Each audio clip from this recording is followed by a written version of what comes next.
callers, something I talk to Katie about all the time is the concept that sitting is the new smoking. You've probably heard her quote me this in her newsletter, and you've probably even heard me say this in other classes that I have put together for you guys on her site. But I can't say it enough how good movement is to counterbalance the effects of sitting that we all do every day for our jobs, etc. So here's a quick little series to counterbalance all of that sitting and to negate the negative effects. So to get started, take your feet parallel, inner hip width apart, reach the arms to the ceiling, bend your knees, curl, roll down, let your hands find the mat. Walk yourself out to plank 4, 3, 2, 1. Finding one long line from your head to your feet. Lower your knees to the mat. Feel knees under hips, hand under shoulders. We do a little cat-cow to start. Just a good spinal mobilization. Inhale, up to the ceiling. Exhale around, push the floor away, drop your head. Inhale, look up. Try to let the middle of your spine initiate the movement, not your neck or your head. So that way your whole spine is part of this and you're not just moving your head.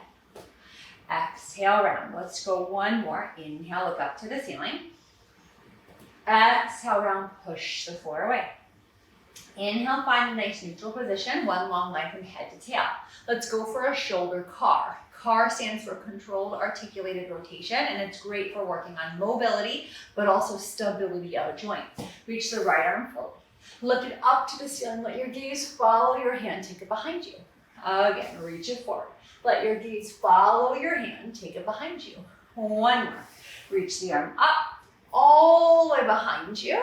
And now reverse that. Take it back, up to the ceiling and forward. 2 to go, take it down, back up to the ceiling and forward. 1 more, take it down, up to the ceiling and forward. Other side, engage the upper back, feel ribs and abdominals contain and pull in. Reach the left arm up and all the way behind you.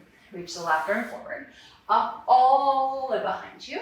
1 more, reach it forward, lift it up behind you. Now let's reverse that, take it back, up, let your gaze follow your hand. 2 to go. 1 more. Nice. Now find your equal weight on both hands, engage the upper back, again re-engage the abs and abdominals and ribs. Lift your right leg up behind you, stir it high to the side and into. Now as you move your leg, yes, work for maximum range of motion, but at the same time try to let the rest of your body stay nice and steady. Now reverse that, bring it into, high to the side behind you, into, high to the side behind you. 1 more, into, high to the side behind you. Lower your right knee down, other side. Engage the upper back, lift your left knee behind you, bring it high to the side and into, back, high to the side and into. 1 more. Now reverse that, bring it into, high to the side and behind you. 2 to go, into, high to the side and behind you. 1 more, into, high to the side and behind you. Nice. Go ahead, come up onto your knees, give your wrists a little shake, and then I'll turn and face you. You can turn and face me, and extend your left leg to the left. Have the pinky toe side of your foot parallel to the edge of the mat. Bring your hands to either the mat or the floor, depending on your space. And you can tuck your back toes under, and then you're just going to sit your hips back, and you'll feel a really good stretch in your groin, and then come forward. Shift your hips back, and come forward.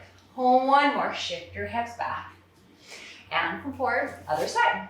Lower your left knee, take your right leg to the right, press to the pinky toe side of that foot, shift your hips back, and come forward. 2 to go, shift your hips back, and come forward. One side may feel more tight or less tight than the other, and come forward. Good. Go ahead, swivel onto your bottom, and to finish, we'll do a tabletop, or basically it's like a reverse plank. This exercise is great for your posture, for strengthening the whole back of your body, for building bone density in the forearms. This is really a win-win exercise in so many ways. So knees are bent, 90-degree angle, about a fist or so between your feet and your legs. Fingers ideally face you, but you can take your hands to the side or all the way behind you, just depending on how the alignment feels in your body.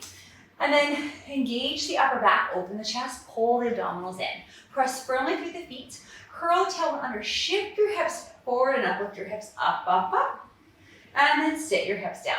The key to this not totally overbearing in your weight into your wrists and shoulders is to really use your legs, use your lower body strength and power. So you curl the tail, shift your hips forward and up and into your legs, engage the glutes, dig the heels to find the glutes, and sit your hips down.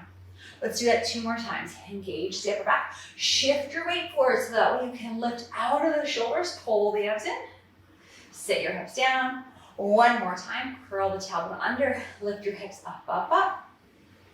And then dig the heels, slowly sit your hips down. Good, go ahead and give your wrists a little shake.